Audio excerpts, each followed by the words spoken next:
இந்து மதம் அப்படின்னு சொல்கின்ற சனாதன தர்மத்துல எல்லாருக்கும் அந்த கருத்து சுதந்திரம் அப்படின்றது இருக்கின்றது. அதுலயும் ஒரு ஊடகத்துல பாத்தீங்கன்னா சங்கராச்சாரி அப்படின்னு போட்டிருந்தாங்க. அந்த யார் அப்படின்ற அந்த மரியாதை பன்மை விகுதியை போடுறதுக்கு கூட அவங்களுக்கு மனசு வரல. இதை நான் சொல்லியிருந்தப்போ ஒரு சிலர் நீ முட்டு கொடுக்குற பாஜகவுக்கு அப்படின்லாம் நக்கல் அடிச்சாங்க.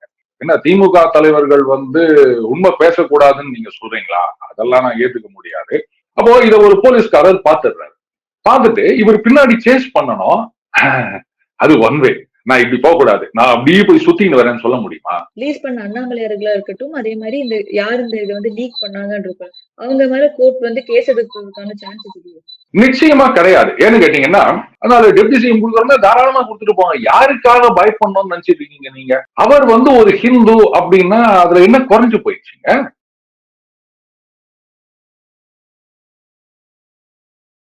தாமரை நேர்களுக்கு வணக்கம். இன்று நம்ம இணைந்திருக்கும் சிறப்பு விருந்தினர் ஜாம்பவான் டிவி அருண் அவர்கள். வணக்கம் மஞ்சு. தாமரை டிவி நேயர்களுக்கும் எனது அன்பார்ந்த வணக்கங்கள். தற்போது ஜனவரி 22 ராமர் கோவில் திறக்கப்படுகிறது. அதற்கான பூஜைகளும் நடந்து கொண்டிருக்கிறது. அதே மாதிரி மோடி அவர்களும் பல கோவில்களை தரிசனம் பண்ணிட்டு 22 ராமர் கோவில் திறந்து வைக்க போறாரு. இந்த நிலையில இந்த கோவிலுக்கு போக மாட்டோம் அப்படின்னு காங்கிரஸுமா இருக்கட்டும், சில கட்சிகளும் பாய்காட் பண்ற மாதிரி இருக்கா சார். டிஎம்கே அஸ் யூஷுவல் அவங்களோட நிலைப்பாடு என்னன்னு தெரியும். காங்கிரஸும் அதை தவிர்க்கிறதுக்கான காரணம் என்ன சார்? அதாவதுங்க, காங்கிரஸ் இன்னைக்கு நேற்று தவிர்க்கிறது அப்படின்னு சொல்ல முடியாது. ஏற்கனவே சோமநாத் ஆலயம் அது கட்டப்பட்ட போதும் இதே நிலைப்பாடை தான் காங்கிரஸ் கட்சி எடுத்தார்கள். அவங்களை பொறுத்த வரைக்கும் மதச்சார்பின்மை அப்படின்னு சொல்றாங்க. சமீபத்துல நம்ம டோலர் கம்யூனிஸ்ட் கட்சி தலைவர்கள் ஒருவரான சீதாராம் யெச்சூரி அவரு ஒரு பெரிய விளக்கம் கொடுத்திருக்காரு. சீதாராம் அப்படின்னா என்ன தெரியுமா? மதம் அப்படின்றது ஒவ்வொருத்தரும் அவங்க ஆன்மாவில் இருந்து வருகின்ற நம்பிக்கை, அது தனிப்பட்ட விஷயம், இதெல்லாம் யாரும் திணிக்க கூடாது அப்படி இப்படின்னு நிறைய எக்ஸ்பிளனேஷன் கொடுத்திருக்காரு. அண்ட் இந்த கோவில் திறப்பு விழா முழுமையாக அரசியலாக்கப்பட்டுள்ளது. அதனால நாங்கள் இதில் கலந்து கொள்ளவில்லை, மற்றபடி நாங்கள் மதத்தை எதிர்க்கவில்லை அப்படின்னு சொல்லியிருக்காரு. இது கம்யூனிஸ்டுகள் பேசுற பேச்சா அப்படின்னு எனக்கு தெரியல. கார்ல் மார்க்ஸ் மதத்தை பற்றி என்ன சொன்னார் அப்படின்னு மறுபடியும் அவரு அந்த இன்ட்ரோடக்ஷன் கோர்ஸ்னு ஒண்ணு சொல்லுவாங்க கம்யூனிசத்துல, அது போகணும் அப்படின்னு நினைக்கிறேன். மதத்தை ஒரு அரசியல் கருவியாக அப்படின்னா இவங்கெல்லாம் எஸ்பெஷலி கம்யூனிஸ்டுகள், இந்த புள்ளி கூட்டணியில் இருக்க கட்சிகள் அவங்க எல்லாம் என்னைக்குமே பண்ணது கிடையாதா? இது அரசாங்கம் நடத்தும் ஒரு விழா கிடையாது. அந்த கோவிலை கட்டுவது அப்படின்றது ஒரு ட்ரஸ்ட். அதுல பிரதம மந்திரி, முதல் மந்திரி ஆகியோர் கலந்து கொள்கின்றனர், அவ்வளவுதான். அப்போ அரசியல் பண்றாங்க அப்படின்னா மதத்தையும் அரசியலையும் கலக்கக்கூடாது அப்படின்னா இவ்வளவு நாள் இவங்க இத்தனை வருஷமா என்ன பண்ணிட்டு வந்தாங்க அப்படின்னு பார்க்கும்போது எந்த அளவுக்கு ஹாலோ இவங்க ஆர்கியூமெண்ட் அப்படின்றது புரியுதுங்க. இதெல்லாம் முழுக்க முழுக்க அரசியல் ஆக்குவது அப்படின்றது எதிர்கட்சிகள், காங்கிரஸ் கம்யூனிஸ்ட் உள்ள எதிர்கட்சிகள் தானே தவிர இது அரசாங்கம் அரசியலாக்குவது அப்படின்றத ஏத்துக்க முடியாது. ரெண்டாவது, ஸ்ரீராமர் அப்படின்றவர் இந்த பாரத தேசத்தின் கலாச்சாரத்தோடு பின்னி பிணைந்த ஒரு நம்பிக்கை. இதையெல்லாம் நீங்க செய்யக்கூடாது அப்படின்னு சொல்றதை என்னால ஏத்துக்க முடியாது. ஸ்ரீராமருக்கு இங்க கோவில் கட்டாம இங்க விழா எடுக்காம வேற எங்க போய் பண்ண முடியும் அப்படின்னு நினைச்சிட்டு இருக்காங்க. செக்குலரிசம் அப்படின்னு பேசிட்டு அப்போ நம்ம கலாச்சாரம், பண்பாடு, நம் நாட்டு மக்களுடைய நம்பிக்கை இதையெல்லாம் எதிர்ப்பது அப்படின்றதை என்னால ஏத்துக்க முடியாது. பட் அப்கோர்ஸ் ஓட்டு அரசியல் அப்படின்னு வரும்போது எதிர்கட்சிகள் அப்படித்தான் செய்வாங்க. இதுல இன்னும் சில பேர் பாராளுமன்ற தேர்தலை முன்னிட்டு அந்த அரசியல் நோக்கங்களுக்காக அப்படின்னு ஒரு விஷயம் புரிஞ்சுக்கணும். இப்போ அந்த தேர்தலில் வெற்றி பெறுவதற்காக பாஜக இந்த மாதிரி செய்யறாங்க அப்படின்றது உங்களுடைய குற்றச்சாட்டாக இருந்தால், அப்போ நீங்க இதுல மறைமுகமா சொல்ல வர்றது என்ன? இந்த மாதிரி ஒரு விழா நடத்தினால் மக்கள்லாம் ஆதரவு கொடுப்பார்கள் அப்படின்ற கருத்தை தானே நீங்க முன்வைக்கிறீங்க. அப்போ ஜனநாயகத்துல மக்கள் தீர்ப்பே மகேசன் தீர்ப்பு அப்படின்னும் போது இது எப்படி தப்புன்னு சொல்ல முடியும்? அதனால இது அரசியலாக்குவது எதிர்கட்சிகள் தானே தவிர அரசாங்கம் கிடையாது. அதே மாதிரி காங்கிரஸ் சைட்ல என்ன ஒரு குற்றச்சாட்டு வைக்கிறாங்க அப்படின்னா, இன்னும் ராமர் கோவிலோட அந்த கன்ஸ்ட்ரக்ஷன் முழுமையா முடியவே இல்லை. அவங்க திடீர்னு எதுக்கு இந்த ஒரு தேதியில ஓபன் பண்ணணும், அதனாலதான் நாங்க புறக்கணிக்கிறோம் அப்படின்னு சொல்றாங்க. அது சரி, அதாவது ஏதாவது ஒரு காரணம் சொல்லணும். இங்க கூட இந்த சூப்பர் ஸ்பெஷாலிட்டி ஹாஸ்பிட்டல் ஓமந்தூரார் உயர் சிறப்பு மருத்துவமனை ஒண்ணு சென்னையில இருக்கு, ஞாபகம் இருக்கா? இத கூட வந்து திறந்து வைக்கணும் அப்படின்னு செட்டெல்லாம் போட்டாங்க அப்படின்னு நினைக்கிறேன். சோனியா காந்தி அம்மையார் அவர்களும் கலந்து கொண்டார்கள், ஞாபகம் இருக்கா அவங்களுக்கு? அதுவும் முழுமையாக கட்டப்படாத ஒரு கட்டடமாகத்தான் இருந்தது. அதுக்கு என்ன அவசரம்? இது வந்து 11 ஆண்டுகளாக மக்களது எதிர்பார்ப்பு. அடுத்தது முழுமையாக கட்டப்படாதது அப்படின்னு இவங்க பாட்டுக்கு ஆளுக்கு வாயில வடை சுட்டுட்டு இருக்காங்க. இதுக்கு வந்து சம்பந்தப்பட்டவர்கள், ரிலிஜியஸ் லீடர்ஸ் இவங்கெல்லாம் வந்து விளக்கம் கொடுத்திருக்காங்க. அதாவது அந்த ஒரு ஃப்ளோர் கர்ப்ப கிரகம், அந்த கதவு, இன்னும் சில விஷயங்கள்லாம் சொல்றாங்க அவங்க டீட்டெயிலா. இதெல்லாம் இருந்தாலே போதும் அப்படின்னு. ஆனா இவங்க தான் வந்து எல்லாத்துக்கும் அத்தாரிட்டி மாதிரி, இது சரியில்லை அது சரியில்லை. இன்னைக்கு ஒரு செய்தி, அலகாபாத் ஹைகோர்ட்ல வந்து இந்த விழாவிற்கு தடை விதிக்க வேண்டும், முழுமையாக கட்டப்படவில்லை, அதுக்கப்புறம் இதை அரசியலாக்குகின்றார்கள் அப்படின்னு ஒரு கேஸ் ஃபைல் பண்ணியிருக்கிறதா ஒரு செய்தி வந்தது. அதெல்லாம் வந்து காரணம் சொல்றவங்க சொல்லிட்டே இருப்பாங்க. வரக்கூடாதுன்னு முடிவு எடுத்தாச்சு, அதுக்கு ஏதாவது ஒரு காரணம் சொல்லணும். இவங்களுக்கு இதுதான் கிடைச்சிருக்கு, அதெல்லாம் அப்படியே தள்ளிட்டு போயிட்டே இருக்கணுங்க. அதே மாதிரி அரசியல் கட்சிகள் என்ன சொல்றாங்கன்னா, இதை நாங்க மட்டும் புறக்கணிக்கல, ஆன்மீகவாதிகள் அப்படின்னு நீங்க சொல்ற சங்கராச்சாரியர்களோட இதை புறக்கணிக்கிறாங்க. அப்ப அது வந்து அதுல ஏதோ ஒரு விஷயம் இருக்கனால்தானே அவங்களும் புறக்கணிக்கிறாங்க அப்படின்னு ஒரு கேள்வி எழுப்புறாங்க. அதாவதுங்க, இந்தியா வந்து ஒரு ஜனநாயக நாடு. அதே மாதிரி நம்ம இந்த ஹிந்து மதம் அப்படின்னு சொல்கின்ற சனாதன தர்மத்துல வந்து எல்லாருக்கும் அந்த கருத்து சுதந்திரம் அப்படின்றது இருக்கின்றது. நாத்திகவாதம்னு நம்ம இன்னைக்கு சொல்றோம், கடவுள் மறுப்பாளர்கள் அப்படின்னு சொல்றோம். இதுல வந்து எல்லாவற்றிற்கும் கேள்வி கேட்கும் உரிமையை இந்த சனாதன தர்மம் இன்னைக்கு நேற்று இல்லை, இது ஆதி காலம் தொட்டே இந்த மாதிரி கேள்வி கேட்டவங்க எல்லாம் இருந்திருக்காங்க. அதனால இது ஒரு பெரிய விஷயமே கிடையாது. ஒவ்வொருத்தரும் ஒவ்வொருடைய கருத்து, அது அவங்களுடைய கருத்தை சொல்றாங்க. இது வந்து இன்றைக்கு சங்கராச்சாரியார்கள் புறக்கணிக்கிறார்கள், அதனால வந்து இது சரியில்லை அப்படின்னு சொல்றாங்க. இந்த சங்கராச்சாரியார்களுக்கு இது நாள் வரைக்கும் இவங்க உரிய மரியாதையை கொடுத்தார்களா? இந்த எதிர்ப்பாளர்களா நான் கேட்கிறேன். அதுலயும் ஒரு ஊடகத்துல பாத்தீங்கன்னா சங்கராச்சாரி அப்படின்னு போட்டிருந்தாங்க. அந்த யார் அப்படின்ற அந்த மரியாதை பன்மை விகுதியை போடுறது கூட அவங்களுக்கு மனசு வரல. அப்படி இருக்குச்சு அவங்கள காரணம் காமிச்சு நாங்க புறக்கணிக்கிறோம் அப்படின்னு சொல்றதெல்லாம் வந்து ஒரு அரசியல் விளையாட்டை தவிர வேற ஒண்ணுமே கிடையாது. இதே மாதிரி ஒரு சில சங்கராச்சாரியார்கள் வந்து எதிர்ப்பு தெரிவித்தார்கள் அப்படின்னு ஃபேக் நியூஸ் வந்ததாகவும் செய்திகள் வந்திருக்கு. அதே மாதிரி நிறைய பேர் வந்து இல்ல இது வந்து செய்வது சரிதான் இந்தந்த விதிகளின்படி அப்படின்னும் பதில் சொல்லியிருக்காங்க. அதனால இதெல்லாம் வந்து எதிர்ப்பு தெரிவிக்கணுமே அப்படின்றதுக்காக ஏதோ ஒண்ணு சொல்லுவாங்களே, எத்த தின்னா பித்தம் தெளியும் அப்படின்னு எதிர்கட்சிகள் அலைஞ்சிட்டு இருக்குன்னு. சோ அந்த மாதிரி இது அவங்களுக்கு ஒரு சான்ஸா போயிருக்கே தவிர இதெல்லாம் நான் சீரியஸா எடுத்துக்கிறதா இல்ல. அவங்க அப்படிதான் பண்ணிட்டு இருப்பாங்க எதிர்கட்சிகள். அதெல்லாம் நம்ம கண்டு காணாம போயிட்டே இருக்கணும். நம்ம கடமையே என்ன செய்யணுமோ அதை செஞ்சுட்டே இருக்கணும், அவ்வளவுதான். அதுக்கப்புறம் இந்த சென்னை மற்றும் தென் மாவட்டங்கள்ல வந்து மழைனால மக்கள் ரொம்பவே அவதிப்பட்டாங்க. இதை தொடர்ந்து இப்போ டி.ஆர். பாலு அவர்கள் வந்து அமித்ஷா அவர்கள் சந்திக்க போயிருந்தாங்க.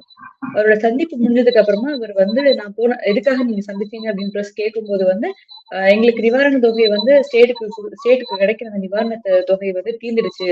ஸோ அதிகமா நாங்க வந்து நேஷனல் டிசாஸ்டர் வந்து இன்னும் தொகை வேணும் அப்படின்னு கேட்க போயிருந்தோம். அவரும் சீக்கிரமா கொடுத்துடுறேன் அப்படின்ற வாக்கு கொடுத்திருக்காரு அப்படின்னு சொல்லியிருந்தாரு.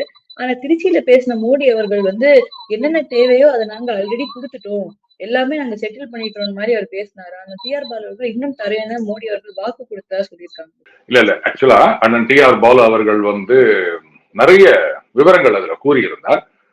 என்னங்க இது, அண்ணன் டி.ஆர். பாலு அவர்கள் அமித்ஷா அவர்களை சந்திச்சுட்டு ஒரு பிரஸ் கான்பரன்ஸ் அதுல பதில் சொல்றாரு.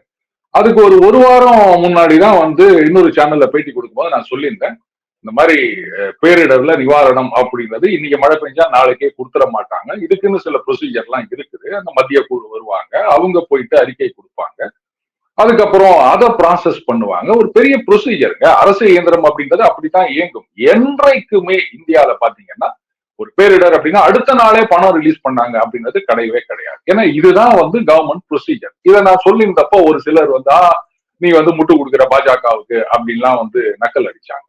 ஆனா அண்ணன் டி.ஆர். பாலு அவர்கள் ரொம்ப அழகா சொன்னாரு. அதாவது நாங்கள்லாம் அமைச்சரா இருந்தவர்கள், அந்த ப்ரொசீஜர் என்னன்னு எங்களுக்கு தெரியும். இந்த மாதிரி இந்த ரிப்போர்ட் போகும், அது வந்து அதை ஆராய்வார்கள், அதுக்கப்புறமா என்ன ஏது அப்படின்ட்டு அது சம்பந்தப்பட்ட அதிகாரிகள் அமைச்சர்கள் இவங்க எல்லாம் உட்கார்ந்து பேசி முடிவெடுத்து அதுக்கப்புறமா தான் வந்து பணம் சாங்ஷன் பண்ணுவாங்க. நிச்சயமாக வந்து நிவாரண உதவி கிடைக்கும். அதுல எனக்கு நம்பிக்கை இருக்கின்றது. அது மட்டும் இல்ல, இந்த தமிழகம் வஞ்சிக்கப்படுகின்றத மாற்றாந்த சம்திங் லைக் தட், அந்த மாதிரி எல்லாம் நாங்க நினைக்கல அப்படின்ற மாதிரியும் மன்னன் டி.ஆர். பாலு அவர்கள் கருத்து சொல்லியிருந்தாரு. இப்போ இதுக்கு என்ன சொல்ல போறாங்க? ஏங்க உண்மை பேசியிருக்காரு. என்ன திமுக தலைவர்கள் வந்து உண்மை பேசக்கூடாதுன்னு நீங்க சொல்றீங்களா? அதெல்லாம் நான் ஏத்துக்க முடியாது. அதே சமயத்துல அண்ணன் பால் அவர்கள் வந்து ஒரு சீனியர் பொலிட்டிஷியன். இவ்வளவு அனுபவம் அவருக்கு. எத்தனை வருஷம் வந்து அவரு மத்திய அமைச்சரா வேற இருந்திருக்காரு. அவருக்கு தெரியாத விஷயமா? பாருங்க, இனிமே இங்க யாருமே வந்து தமிழகம் வஞ்சிக்கப்படுகின்றது, மாற்றாந்தாய் மனப்பான்மையுடன் நடந்து கொள்கின்றனர், தமிழகத்துக்கு ஒண்ணுமே நிவாரணம் கொடுக்கல அப்படி யாரும் பேச முடியாது. ஒரே ஒரு பிரஸ் கான்பரன்ஸ்ல எல்லாரையும் ஆஃப் பண்ணிட்டார் பாத்தீங்களா? அதுதான் எக்ஸ்பீரியன்ஸ் அப்படின்றது. பாராட்டுங்க. அதை விட்டுட்டு குறை சொல்லிட்டு இருக்கீங்க. இதோட தொடர்ந்து இப்போ டி.ஆர். பாலு அவர்களுடைய ஆடியோ ஒண்ணு வந்து டிஎம்கே ஃபைல்ஸ்ல வந்து அண்ணாமலை அவர்கள் வெளியிட்டு இருக்காரு. இன்னைக்கு வந்து அண்ணன் ஆராசா அவர்களுடைய ஆடியோ கூட வந்திருக்கு அப்படின்னு நினைக்கிறேன். இத சில பேர் வழக்கம் போல இதெல்லாம் வந்து பழைய ஆடியோ, இதை இப்ப போட்டு என்ன பண்ண போறீங்க, இதுல வந்து எந்த விதமான நடவடிக்கையும் எடுக்க முடியாது அப்படின்னு கேஸையே க்ளோஸ் பண்ணிட்டாங்க அப்படின்லாம் நிறைய பேர் சொல்லிட்டு இருக்காங்க. ஆனா இந்த நரேட்டிவ் ஆர் அந்த டாக்டிக்ஸ் இது பின்னாடி இருக்கிறத வந்து பல பேர் புரிஞ்சுக்கல அப்படின்னு நினைக்கிறேன். பொதுவாவே ஊழல் அப்படின்றது ஒரு பெரிய இஷ்யூ கிடையாதுங்க. தமிழகம்னு இல்லை, இந்தியா முழுக்க வாக்காளர்களை பொறுத்தவரை இதுதான் வந்து ஒரு பொதுவான கருத்து. நம்மளும் நிறைய தடவை இதை சொல்லியிருக்கோம். ஆனால் அதே ஊழலே வந்து மிகப்பெரிய இஷ்யூவாக தேர்தல்கள் முடிவு செய்யப்படுவது அப்படின்றதும் இதே இந்திய நாட்டுல தான் நடந்திருக்கு. அது வந்து பாராளுமன்ற தேர்தல் ஆகட்டும், இல்ல சட்டமன்ற தேர்தல் ஆகட்டும்.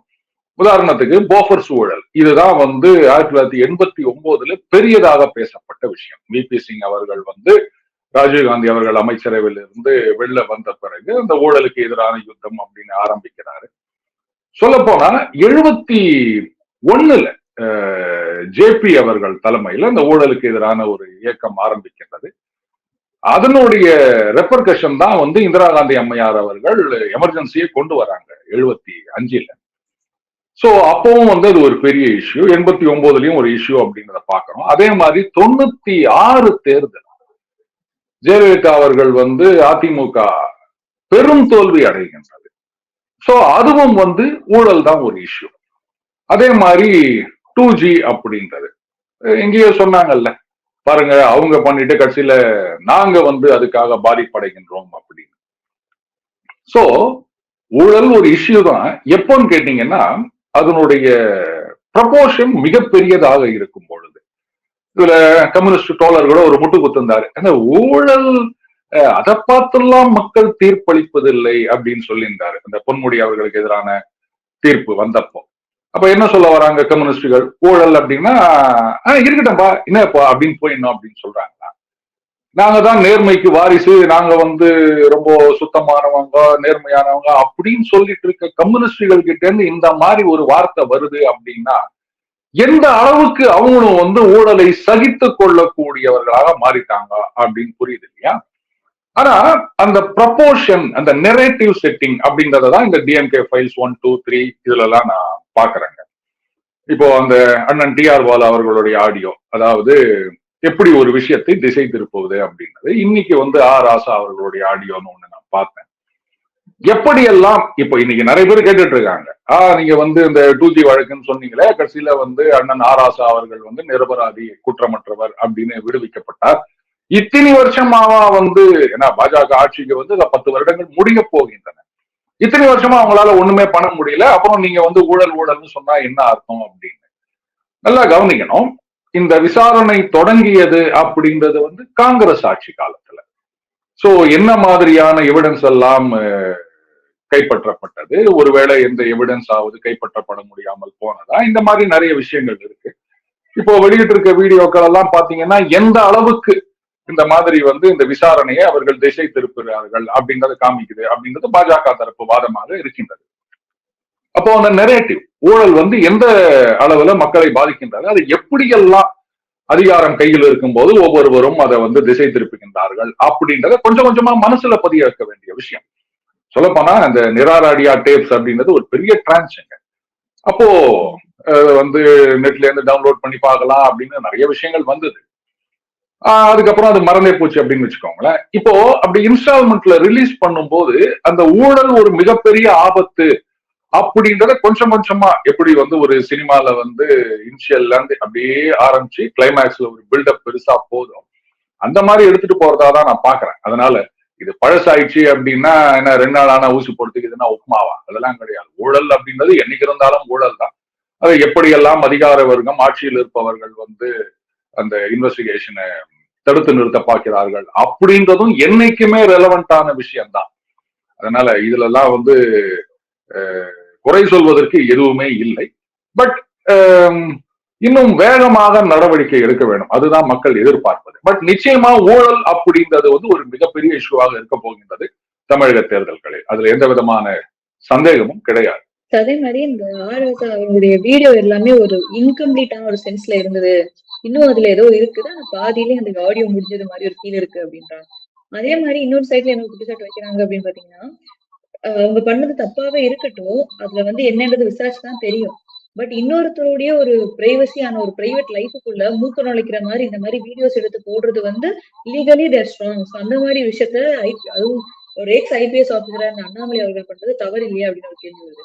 அதாவதுங்க, பிரிவசி அப்படின்ற ஒரு ஆர்குமெண்ட் முன்வைக்கலாம். இன்ஃபேக்ட் ஒரு சில வழக்குகள்ல பாத்தீங்கன்னா ஒருத்தருடைய முன் அனுமதி இல்லாமல் அவருடைய டெலிபோன் கான்வர்சேஷனை ரெக்கார்ட் பண்ணுவது, ரிலீஸ் பண்ணுவது அப்படின்றது வந்து இன்வேஷன் ஆஃப் பிரைவசி அப்படின்ற ஒரு தீர்ப்புகளும் வந்திருக்குன்றதை நம்ம பாக்குறோம். அதனாலதான் பாத்தீங்கன்னா டெலிகாலர்ஸ் எல்லாம் வந்து முதல்ல உங்ககிட்ட கால் பண்ணிட்டு பேச ஆரம்பிக்கும் போது for technical and training purpose this call may be recorded அப்படின்னு சொல்லுவாங்க. இஷ்யூ என்னன்னா, லெட் அஸ் சே ஒரு திருடன் வந்து என்ன பண்றான், ஒரு பைக்ல வரான், ரோட்ல போயிட்டு இருக்க ஒரு பெண்மணி அவங்க கழுத்துல இருக்க செயினை புடிங்கிட்டு ஒரு ஒன் வேல வேகமா பைக்ல போறாருன்னு வச்சுக்கோங்களேன். அப்போ இத ஒரு போலீஸ்காரர் பாத்துடுறாரு. பார்த்துட்டு இவர் பின்னாடி சேஸ் பண்ணணும், அது ஒன் வே, நான் இப்படி போக கூடாது, நான் அப்படியே போய் சுத்தின்னு வரேன்னு சொல்ல முடியுமா? ஏன்னா ஒன் வேல ராங் சைட்ல அந்த திருடன் போயிட்டு இருக்கான். அப்ப அவனை கேட்ச் பண்ணணும் அப்படின்னும் போது போலீஸ்காரரும் அதே மாதிரி தான் போய் ஆகணும். அதே மாதிரி ஊழல் இது வந்து சொல்ல போனா இந்த எஃப்ஐடிஎஃப்னு சொல்லுவாங்க, இந்த பிஎம்எல்ஏ அப்படின்னு சொல்றோம் இல்லையா, பயங்கரமான கொடூரமான சட்டம் அப்படி இப்படிலாம் நீங்க சொல்லிட்டு இருக்காங்க. இந்த சட்டம் கொண்டு வரப்பட்டதே இந்த ஊழல் அப்படின்றது உலக நாடுகள் எல்லாவற்றையும் பாதிக்கின்றது. முதல்ல பாத்தீங்கன்னா இந்த ட்ரக் மணி இதுக்காக ஆரம்பிச்சது. ஆட்சி அதிகாரத்துல இருக்கவங்க அந்த ஊழல்னால நாடுகளையே நாசப்படுத்துகிறார்கள் அப்படின்றதுனால தான் வந்து ஊழலும் ஒரு பெரிய ஆஸ்பெக்டா இது கொண்டு வரப்பட்டு, சொல்ல போனா பீரியாடிக்கலா இந்த சட்டத்தின் ஷரத்துக்கள்லாம் எஃபெக்டிவா இருக்கா அப்படின்னு பார்த்து அப்கிரேட் பண்ணிட்டே இருக்காங்க. எங்கெங்கெல்லாம் ஓட்டைகள் இருக்கோ, எதன் மூலமா எல்லாம் வந்து இந்த குற்றம் செய்தவர்களாக கருதப்படுவர்கள் தப்பிக்கின்றார்களோ அதையெல்லாம் வந்து ஓட்டையெல்லாம் அடைச்சிட்டு இருக்காங்க. அப்ப ஊழல் ஒரு பெரிய இஷ்யூ தான். இப்போ கேள்வி என்னன்னா, இதுல வந்து ஆராசா அவர்களுடைய கான்வர்சேஷன், இது பிரைவேட் கான்வர்சேஷன், இதை எப்படி ரிலீஸ் பண்ணலாம் அப்படின்னா, ஒரு வழக்கு, ஒரு பெயர் சொல்ல விரும்பல, இந்த நிராராடியா டேப் அப்படின்னு சொல்றாங்க இல்லையா, இதுல வந்து இன்னொரு ஒரு பிரபலமான தொழிலதிபர் அவரும் சம்பந்தப்பட்டு இருப்பதாக செய்திகள் வந்தது. அவர் கோர்ட்டுக்கு போயிட்டு அதை ரிலீஸ் பண்ணக்கூடாது அப்படின்னு தடை கேட்டாரு. ஆனா அது கொடுக்கல அப்படின்னு நினைக்கிறேன். சோ அந்த கிரேட்டர் குட் அப்படின்னு வரும்போது இண்டிவிஜுவல் பிரைவசி அப்படிங்கறதெல்லாம் எடுபடாதுன்னு தான் நான் நினைக்கிறேன். லீகலியும் இது வந்து ஒரு பிரச்சனையா வராதுன்னு சொல்றீங்க? இது ஏற்கனவே பொது வெளியில வெளியான ஒரு விஷயம் தானே. நிராராடியா டேப் அப்படின்றது எங்களுடைய பிரைவசிக்குள்ள ஒரு இது பண்ணிட்டாரு அப்படின்னு கோர்ட் ஒரு கேஸ் போட்டாலும் ரிலீஸ் பண்ண அண்ணாமலையார்களா இருக்கட்டும், அதே மாதிரி இந்த யார் இந்த இதை வந்து லீக் பண்ணாங்கன்னு இருப்பாங்க, அவங்க மேல கோர்ட் வந்து கேஸ் எடுக்கிறதுக்கான சான்சஸ் இல்லையா? நிச்சயமா கிடையாது. ஏன்னு கேட்டீங்கன்னா, குறை சொல்றவங்க சொல்ற மாதிரி இது வந்து 10 வருஷம் 12 வருஷம் பழசு அப்படின்னா, அப்ப அப்பவே அது வெளியாகி விட்டது. இத்தனை வருஷம் கழிச்சு சரி கோர்ட்டுக்கு போனா போட்டோம், என்ன சொல்றாங்கன்னு பாப்போமே. பட் லீகலா இதுல எந்த விதமான ஒரு நடவடிக்கையும் எடுக்க முடியாது அப்படின்றதுதான் என்னுடைய கருத்து. அப்படி கேஸுக்கு போனா அதை யாரும் தடுக்க முடியாது. கேஸ் போடுறவங்க போடலாம், கோர்ட்ல என்ன நடக்குது அப்படின்றத பாப்போமே. சார், இப்போ பொன்முடி அவர்கள் வந்து ஹைகோர்ட் வந்து அவருக்கு 3 வருட காலம் சொத்து குவிப்பு வழக்குல தண்டனை கொடுத்திருந்தாங்க. சுப்ரீம் கோர்ட்ல இப்ப மேல்முறையீடு பண்ணி சுப்ரீம் கோர்ட் வந்து சில காலங்களுக்கு அதை தள்ளி வச்சிருக்காங்க. அப்பவுமே வந்து டிஎம்கே சைட்ல வந்து திமுக ஆதரவாளர்கள் எல்லாருமே என்ன சொன்னாங்கன்னா, பொன்முடி அவர்கள் தப்பு செய்யல, அது சுப்ரீம் கோர்ட் போனா தெரியும். இப்ப தள்ளுபடி பண்ணி வச்சிருக்காங்க. அவரு தப்பு பண்ணல, ஜெயில் போக மாட்டாரு, சுப்ரீம் கோர்ட்டும் அந்த ஒரு முடிவை தான் கொடுப்பாங்க அப்படின்னு ரொம்ப ஆணித்தரமா நம்புறாங்க சார். அதாவதுங்க இதுல நிறைய விஷயங்கள் இருக்கு. இப்ப வந்து அந்த அப்பீல் மனு ஃபைல் பண்ணிருக்காங்க. அது முதல்ல அது எடுத்துக்கொள்ளப்பட வேண்டும். அது வரைக்கும் வந்து அவகாசம் கொடுத்திருக்காங்க. அதாவது அந்த சரணடைவில் இருந்து விலக்கு கொடுக்கப்பட்டிருக்கின்றது. இதுல ரெண்டு விஷயம் பார்க்கணும். ஒண்ணு வந்து அந்த கன்விக்ஷன், அதுக்கப்புறம் அதற்கான அந்த சென்டென்ஸ் 3 வருட தண்டனை அப்படின்றது. அந்த 3 வருடம் சிறை தண்டனை இதுக்குதான் முதல்ல இங்க 22ஆம் தேதி வரைக்கும் அவகாசம் கொடுத்திருக்காங்க. சோ முதல்ல என்ன பண்ணணும்னா இந்த அப்பீல் முடிகிற வரைக்கும் அந்த ஜெயில் தண்டனை அனுபவத்திலிருந்து விலக்கு, அது பெயில்னு சொல்லுவாங்க, அது கேட்க வேண்டும். அடுத்தது அந்த கன்விக்ஷனுக்கே வந்து ஸ்டே கொடுக்கணும். அந்த அப்பீல் விசாரித்து முடிகிற வரைக்கும் கன்விக்ஷனுக்கு ஸ்டே கொடுத்தா மட்டும்தான் அந்த தகுதி இழப்பு அப்படின்றதுல இருந்து அவரு தப்பிக்க முடியும். பட் பெரும்பாலும் கன்விக்ஷனை ஸ்டே பண்றது அப்படின்றது கொஞ்சம் கஷ்டம்தான் அப்படின்னு நான் நினைக்கிறேன். அடுத்தது சுப்ரீம் கோர்ட்ல வந்து அவர் விடுவிக்கப்படுவார்னா கரெக்ட். கோர்ட்ல போயிட்டு கேஸ் ஃபைல் பண்றவங்களோ இல்ல அப்பீல் பண்றவங்களோ யாரா இருந்தாலும் அப்படிதான் சொல்லுவாங்க. பட் இதே ஆர்குமெண்ட் யோசிச்சு பாருங்க, ஜெயலலிதா அவர்கள் வந்து குற்றவாளி அப்படின்னு முதல்ல தீர்ப்பு வருகின்றது. அதுக்கப்புறம் பாத்தீங்கன்னா அவங்க என்ன சொன்னாங்க, நாங்க வந்து அப்பீல் போவோம், எங்களுக்கு நம்பிக்கை இருக்கிறது அப்படின்னு சொன்னாங்க. அதே மாதிரி அப்பீல்ல வந்து அக்விட்டட். அப்போ இந்த லாஜிக் யாரும் அப்ளை பண்ணலையே. மறுபடியும் சுப்ரீம் கோர்ட்டுக்கு போறாங்க. சுப்ரீம் கோர்ட்ல வந்து தீர்ப்பு வருவதற்குள் ஜெயலலிதா அவர்கள் காலமாகி விடுகின்றார். அது வேற விஷயம். அப்போ இவங்களுக்கு ஒரு நியாயம், அவங்களுக்கு ஒரு நியாயமா? இதே மாதிரிதான் வந்து செந்தில் பாலாஜி அவர்கள் வழக்குலையும் சொன்னாங்க, நாங்க வந்து சுப்ரீம் கோர்ட்டுக்கு போனா இந்த இடி அந்த கஸ்டடி அதுக்கப்புறம் இதெல்லாம் வந்து ஒன்றும் நடக்காது அப்படின்னாங்க. ஒன்னும் முடியலையே.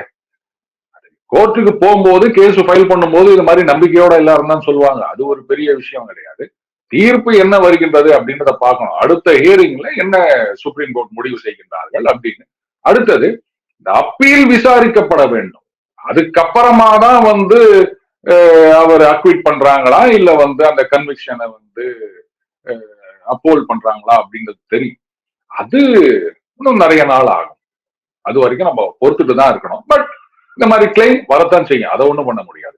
அதே மாதிரி செந்தில் பாலாஜி அவர்களோட ஜாமீனும் தள்ளுபடி ஆயிட்டே இருக்கு. இப்போ இந்த இறுதி முறை கூட அவர் வெளியில வந்துருவாருன்னு ரொம்பவே எக்ஸ்பெக்ட் பண்ணாங்க. ஆனா அது நடக்கல. அதுக்கு இன்னொரு தரப்புல என்ன சொல்றாங்கன்னா, இந்த பார்லிமெண்ட் எலெக்ஷன் வர வரைக்கும் பாஜக தரப்பினர் வந்து வேணும்ட்டே தான் அவரை வந்து வெளியில விட அந்த ஸ்பேஸ் கொடுக்காம உள்ள வச்சிருக்காங்க. ஏன்னா பார்லிமெண்ட் எலெக்ஷன் வெளியில வந்துட்டாருன்னா அவரோட தொகுதியா இருக்கட்டும், அதே மாதிரி கோயம்புத்தூர் தொகுதியில எல்லாமே வந்து ஒரு பெரிய ஹேண்டட் இருக்கனால அந்த இடத்துல பாஜகவால ஜெயிக்க முடியாது அப்படின்ற ரீசன்னால பாஜக தான் இந்த கேம ஆடிட்டு இருக்கு, செந்தில் பாலாஜி வெளில விடாம அப்படின்னு ஒரு குற்றச்சாட்டு. அதாவது பாஜக மேல குறை சொல்லணும் அப்படின்றதுக்காக எதையோ பேசுறதா நினைச்சிட்டு நமது மாண்புமிகு முதல்வர் மு.க. ஸ்டாலின் அவர்கள் தலைமையின் மீதே இவர்கள் கேள்வி எழுப்புகின்றார்கள்.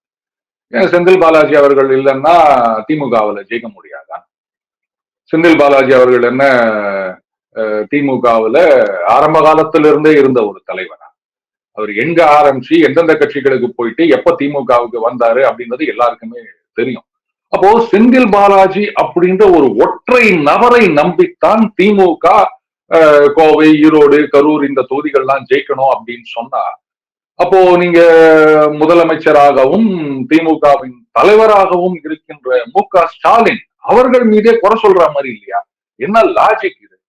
அடுத்தது பாஜக தான் வெளில விடாம செய்யறாங்க அப்படின்னா இது வந்து ஒரு விதத்துல கோர்ட்டை அவமதிக்கிற மாதிரி கூட ஆகுங்க. இந்த ஜாமீன் மனுக்கள் மீது தீர்ப்பு சொல்ல வேண்டியது மாண்புமிகு நீதிபதி அவர்கள்.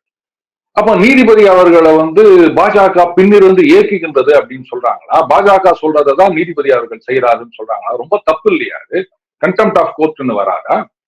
ஏதோ வாய்க்கு வந்ததை பேசணும் அப்படின்றதுக்காக எல்லா தரப்பினர் மீதும் இவங்க வந்து அவதூறு பேசிக் கொண்டிருக்கின்றார்கள் அப்படின்னு தான் நான் சொல்ல முடியும்.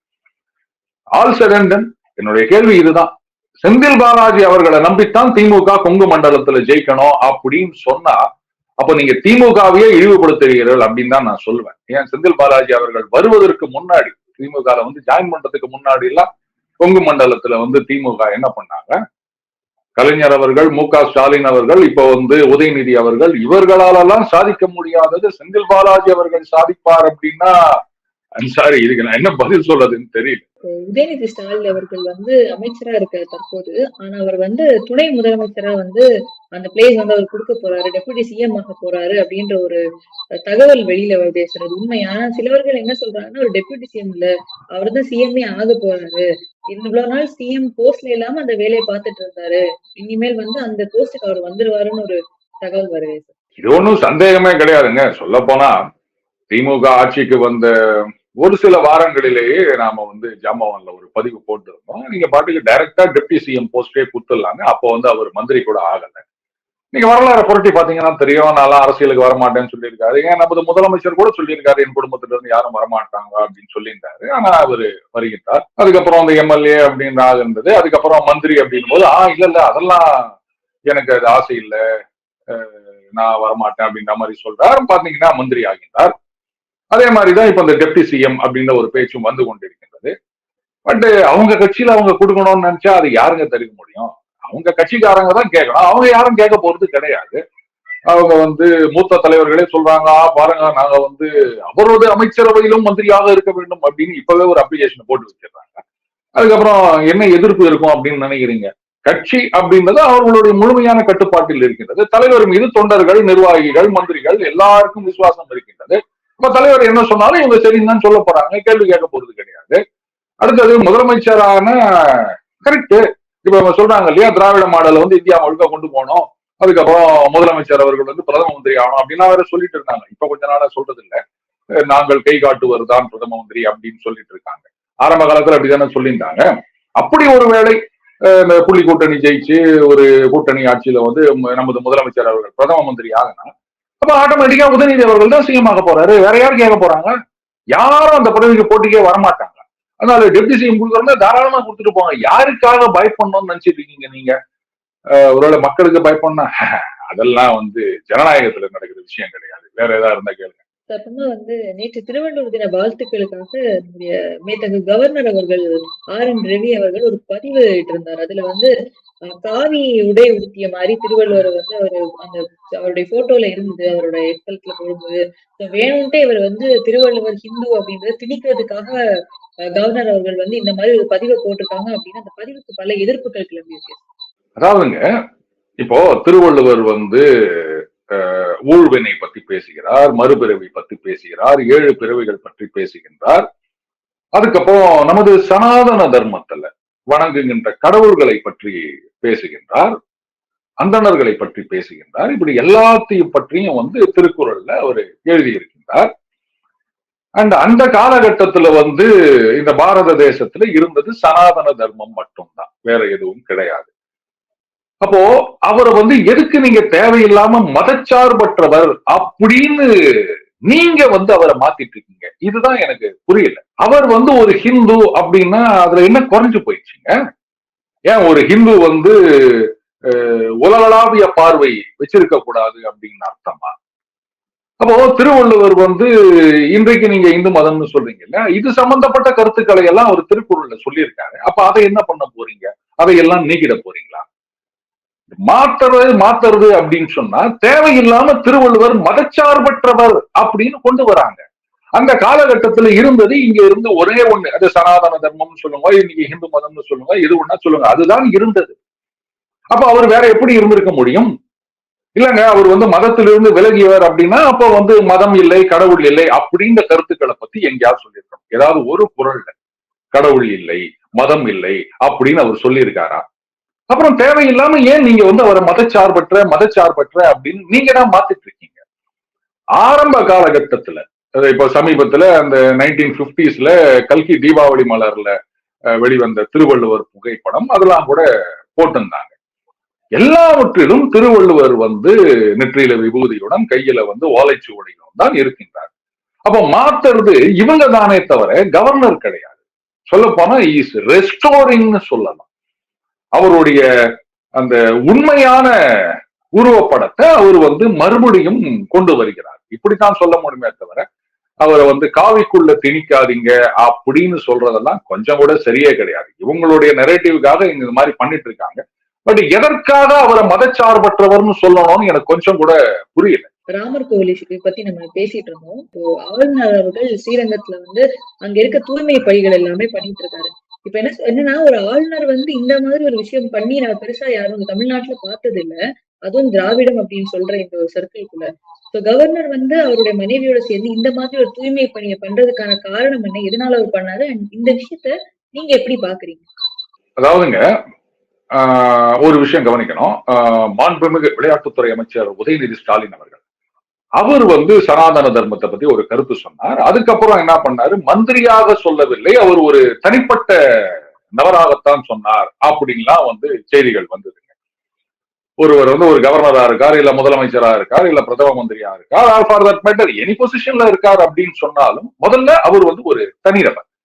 அவருக்கு அப்படின்னு சில நம்பிக்கைகள், பழக்க வழக்கங்கள் இதெல்லாம் இருக்கும். இதை வந்து அந்த பதவிக்கு வந்துட்டதுனாலேயே நீங்க அதை செய்யக்கூடாது அப்படின்லாம் சொல்ல முடியாது.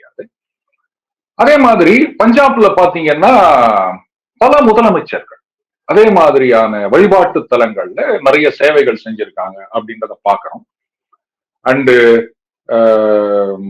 மற்ற மாநிலத்தில் இருக்கவங்க அவங்கெல்லாம் கூட வந்து அந்த மாதிரி வழிபாட்டு தலங்கள்ல சேவைகள் செய்து கொண்டு இருக்கின்றார்கள் அப்படின்றதையும் நம்ம பாக்குறோம். அப்பெல்லாம் யாரும் கேள்வி கேட்காம இன்னைக்கு வந்து நமது கவர்னர் அவர்கள் செய்யும் போது கேள்வி கேட்கிறாங்க அப்படின்னா, அப்போ இதை எப்படி எடுத்துக்க முடியும்?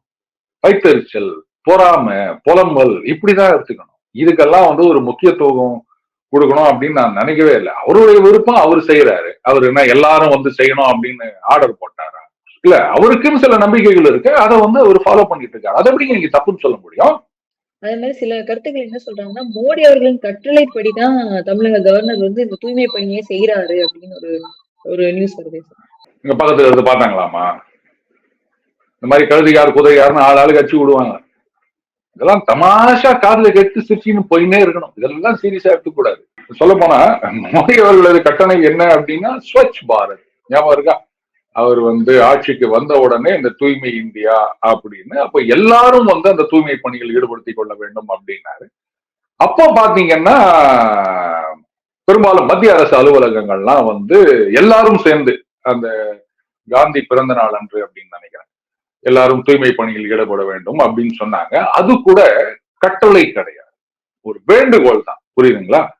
அன்னைக்கு வந்து அதை கிண்டல் பண்ணவங்க எல்லாம் இன்னைக்கு வந்து பாருங்க, இந்த இந்தியாவில இந்த தூய்மையான நகரங்கள் பட்டியல்ல இது முன்னாடி இருக்கு அப்படின்னு பெருமைப்பட்டுக் கொள்கிறார்கள். பாருங்க, இதெல்லாம் பின்னாடி இருக்கு அப்படின்னு விமர்சனங்களும் வந்து கொண்டிருக்கின்றன. சோ அப்ப அந்த தூய்மையா இருக்கணும் அப்படின்றதுல ஒரு போட்டி வந்து கொண்டிருக்கின்றது. கரெக்டா? இதுல என்னங்க தப்பு? நம்ம வீட்டை மட்டும் நம்ம சுத்தமா வச்சுக்கணும் அப்படின்னு நினைக்கிறோம். தெருவை சுத்தி குப்பை இருக்கும். ஆனா இவங்களும் என்ன பண்ணுவாங்க, அப்படியே போயிட்டே இருக்கும்போது பையில இருந்து குப்பை தூக்கி ரோட்ல போட்டு போயிருவோம். வீட்டை மட்டும் சுத்தமா வச்சுப்போம். ஏன் ஊருடன் ஒத்துவாழ் அப்படின்றது இங்க வராத? ஊரே குப்பையா இருக்கும்போது நம்மளும் குப்பையா என் ஊடு சுத்தமா இருக்கணும் அப்படின்றோம்ல. அதே மாதிரிதான் என் ரோடும் சுத்தமா இருக்கணும், எல்லாம் சுத்தமா இருக்கணும் அப்படின்னு நினைக்கிறது. சோ சுத்தம் பண்றதுல தப்பு கண்டுபிடிச்சா இதுக்கு என்ன பதில் சொல்றதுன்னு எனக்கு தெரியலங்க.